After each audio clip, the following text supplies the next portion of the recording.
Iba't ibang uri ng mga mangungutang.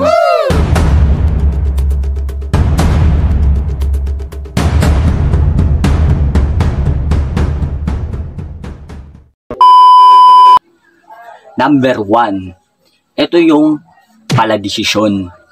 Ito yung magde-decide siya kung kailan siya magbabayad. Yung tipong natapos na yung araw na binigay niya. Yung tipong mag-iisang buwan na hindi pa siya bayad. Yung tipong mangungutang siya, tapos na yung buwan, tapos na yung taon, hindi pa rin bayad.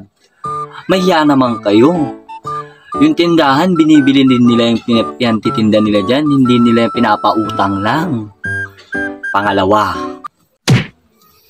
yung andraming intro, kunwari pupuri-purihin ka niya para matuwa ka sa sinasabi niya, pero ang ending, mangungutang lang din pala. Wow. Pangatlo, ang matindi.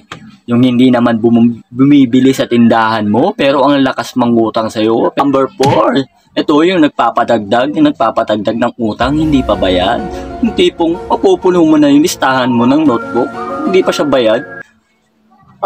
Kaya ka naman, bayaran mo muna bago ka magpadagdag. Pwede naman siguro na dagdagan yung uutangin mo. Pero sana, marunong kang magbayad. Mahiya-hiya ka naman, baka gusto mong punuin yung notebook ng listahan ng utang. Siyempre, nakakahiya naman yun, di ba? Number 5. Ito yung maaalala ka lang niya. Alam mo yun? Yung maaalala ka lang niya kapag mangungutang sa sayo. Yung tipong ang lakas ng loob niya. Ay, kamusta ka na? Ganito, ganyan. Yung ending, mangungutang lang pala sa'yo. Wow! Tibay! Iba din. Sana naman, kahit nangutang ka, alalahanin mo. Marunong kang magbayad. Hindi yung ginughost mo lang, di ba?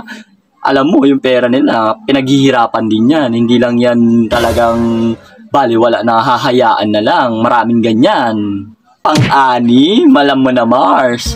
Yung lalapit sa'yo para magpagtismisan. Tapos, yung kwento ng tismis niya, haba na haba. Tapos, yung ending, mangungutang lang pala. Iba din ang diskarte mo, Mars. Number 7, ito yung mangungutang sa'yo. Tapos sasabihin niya sa'yo, babayaran ko rin naman mamaya. Pero makalipas ang ilang buwan, sabihin sa'yo, nabayaran ko na.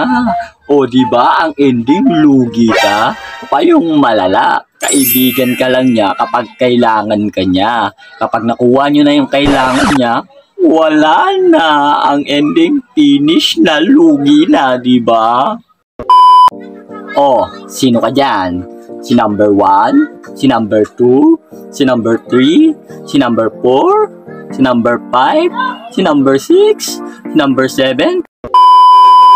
Hindi naman masamang mangutang eh.